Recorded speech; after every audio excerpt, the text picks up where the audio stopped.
समय में से हमें अपना ये समय जो दिया, हम बहुत उसके लिए आभारी रहेंगे। आपका जन्म मध्य प्रदेश के मुरैना जिले में पोरसा विकास खंड के तहत जाने वाले ओरेठी में मुंशी सिंह तोमर जी के घर हुआ। आपने स्नातक तक की शिक्षा ग्रहण की। इस दौरान छात्र संघ अध्यक्ष भी रहे। ग्वालियर नगर निगम के पार्षद पद पर निर्वाचित हुए। इसके बाद पूरी तरह से राजनीति में सक्रिय रहे।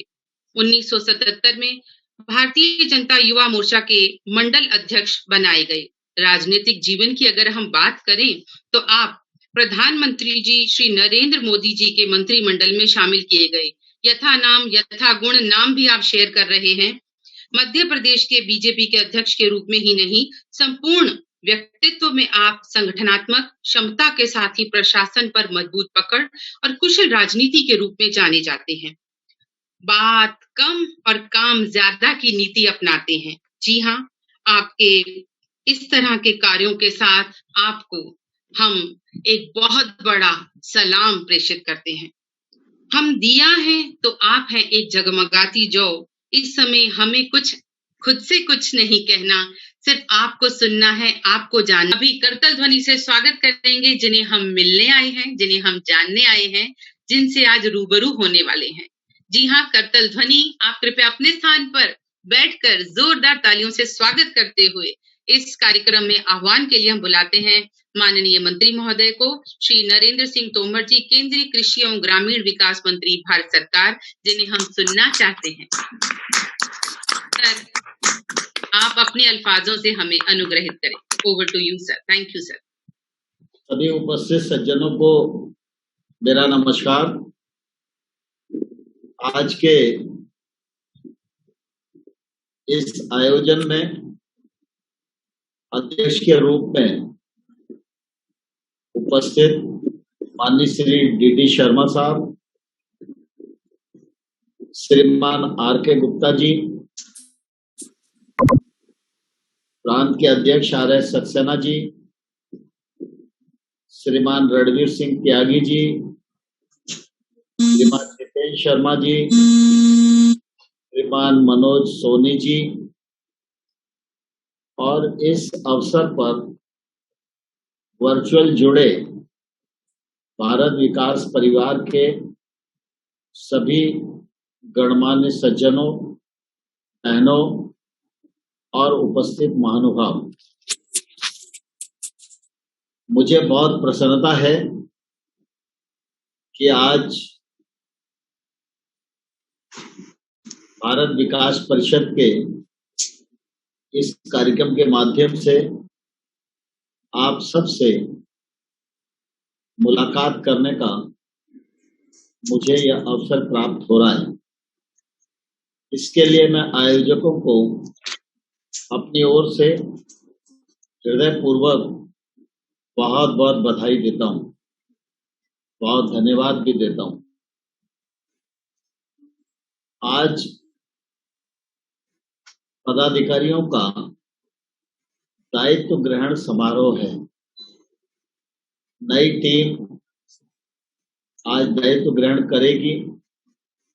मैं उनको भी अपनी ओर से बहुत बहुत शुभकामनाएं देता हूं कि वो अपने दायित्व निर्वहन में पूरी तरह सफल हों और भारत विकास परिषद के उद्देश्यों को, लक्ष्यों को, संस्कारों को आम जन तक पहुंचाने में सफलता अर्जित करें। मुझे प्रसन्नता है कि भारत विकास परिषद की भिवाड़ी शाखा का यह रजत जयंती वर्ष है। भिवाड़ी औद्योगिक नगरी है और किसी भी संस्था या व्यक्ति के जीवन में जब रजत जयंती वर्ष का अवसर आता है तो सभी परिवारजनों के मन में एक अलग प्रकार की अनुभूति होती है और मुझे लगता है कि आप सबके मन में भी प्रेरित हो रही होगी। आप सब ने मिलकर इस संगठन की पूरी यात्रा को लंबे समय तक जिया है और उसका जो आनंद आप सबके पास है वो निश्चित रूप से आपके व्यक्तित्व को, कृतित्व को निखारने में हमेशा आपके काम आता ही होगा। रजत जयंती वर्ष भी आप सबको शुभ हो, संगठन के सभी सदस्यों को शुभ हो और हम इस वर्ष में जो संकल्प लें वो आने वाले कल में पूरे कर सकें, ऐसी ईश्वर हम सबको शक्ति प्रदान करे, ऐसी मैं इस अवसर पर कामना करता हूं। भारत विकास परिषद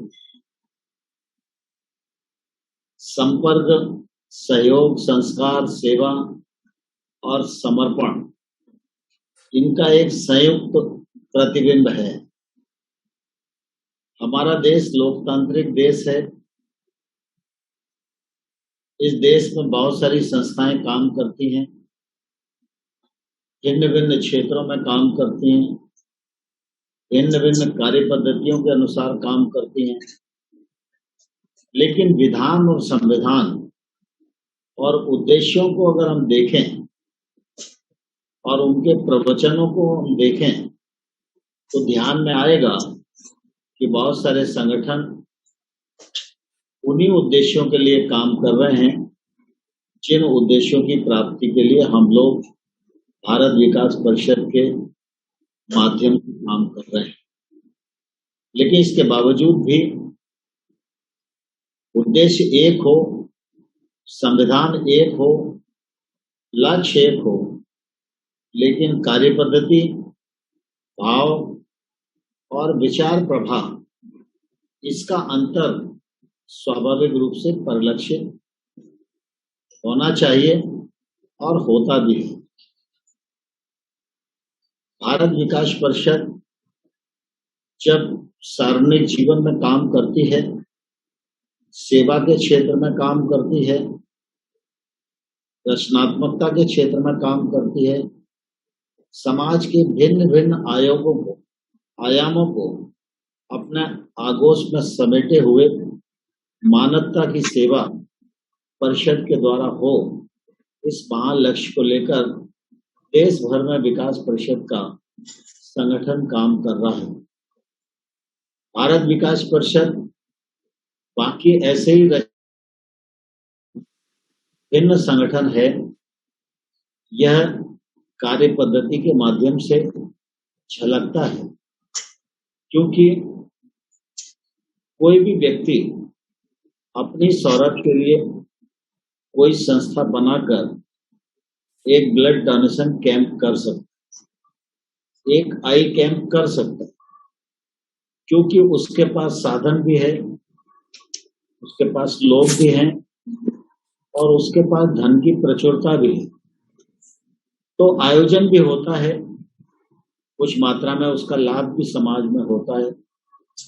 लेकिन जब हम भारत विकास परिषद के माध्यम से काम करते हैं तो कार्यक्रम एक पक्ष है, लेकिन कार्यक्रम के पीछे का भाव, कार्यक्रम के पीछे मानवता के प्रति समर्पण, कार्यक्रम के पीछे हमारी पद्धति का संस्कार, कार्यक्रम के पीछे हमारा सहयोग जो हमारी कार्य पद्धति से झलकता है, या बाकी से संगठनों से निश्चित रूप से हमको अलग करता है। हम सब इस बात को भलीभांति जानते हैं कि हमारा जो विचार प्रवाह है वह देश के भिन्न भिन्न क्षेत्रों में काम कर रहा है, लेकिन इस प्रभाव की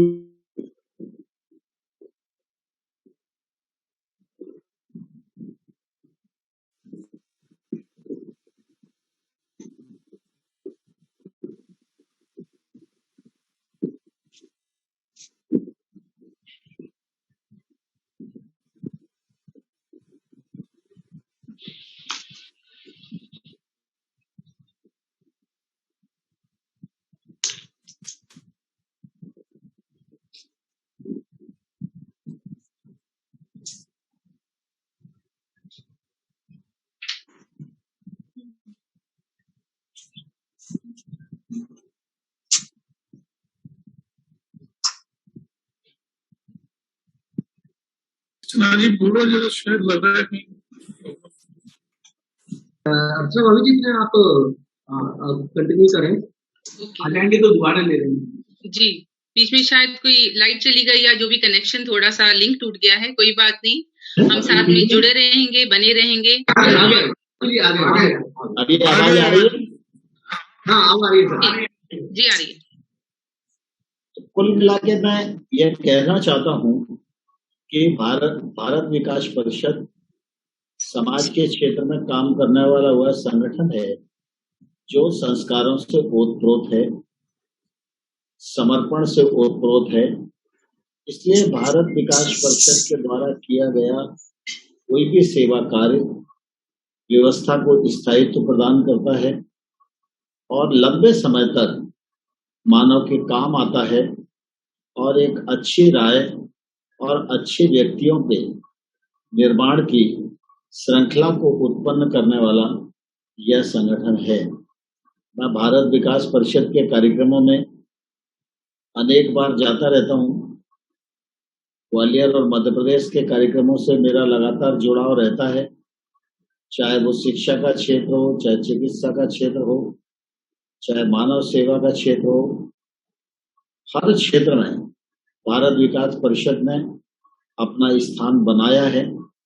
मैं इस अवसर पर आप सबको यह जरूर कहना चाहूंगा कि स्वाभाविक रूप से जब हम अब भारत विकास परिषद के रूप में काम करते हैं तो हमारी कोशिश ये रहती है कि हमारे विचार के लोग इस मंच के माध्यम से इकट्ठा हों और सेवा के कार्य में लगें। लेकिन मुझे ऐसा लगता है कि हमको इस दृष्टि से भी विचार करना चाहिए कि इसी प्रकार के कार्यक्रमों से अन्य अन्य संगठनों से जुड़े हुए लोग भी हैं, उनमें ऊर्जा भी है, उनमें संपन्नता भी है, उनमें विजन भी है, लेकिन उनके पास भारत विकास परिषद जैसा प्लेटफॉर्म नहीं है। तो हमारा संपर्क और संबंध ऐसे तमाम सारे लोगों से भी योजना बनाकर आना चाहिए। अगर इस प्रकार के लोग और इस प्रकार का मानव संसाधन भारत विकास परिषद के संपर्क में आएगा तो निश्चित रूप से भारत विकास परिषद को भी नई ऊंचाइयां प्राप्त होंगी और भारत विकास परिषद अभी जितना काम कर पा रहा है तो निश्चित रूप से काम का भी दायरा बढ़ेगा, तो हम मानव सेवा के और अधिक उत्तम उदाहरण समाज में प्रस्तुत कर सकेंगे। ऐसा मेरा इस मौके पर आप सब लोगों से आग्रह है। आप सब जिस मनोरथ से इकट्ठा हुए वह मनोरथ सफल हो और नई टीम आने वाले कल में बहुत अच्छे से उपलब्धियों से भरा हुआ अपना कार्यकाल पूरा कर सके, इसके लिए मेरी अनंत शुभकामनाएं। बहुत बहुत धन्यवाद। जय भारत। बहुत बहुत शुक्रिया सर, आपके अल्फाजों से सच में पहले तो करतल ध्वनि से सभी आपका शुक्रिया और आपकी यहाँ के आगमन का हमें इस तरह प्रोत्साहित करने का बहुत बहुत आभार, क्योंकि इस तरह तो शायद मिलना ही संभव नहीं हो पाता। कहते हैं वक्त और दस्तूर ने बहुत सारी चीजों का जामा बदल दिया। हम क्या थे, क्या हो गए, क्या होने जा रहे हैं, ये हमें खुद नहीं मालूम। सिर्फ ऊपर वाले की छड़ी ने अपना ही कुछ ऐसा अलग रंग जमा दिया। हम तो हैं उसके हाथों की कठपुतली, लेकिन मानव ने भी प्रकृति पर बहुत सा हंगामा बरपाया और इस ऊपर किए गई क्रूर नीति को हम ही झेल रहे हैं। हमारे बीच में बहुत से पर्याविद भी बैठे हैं, समाज सेवी भी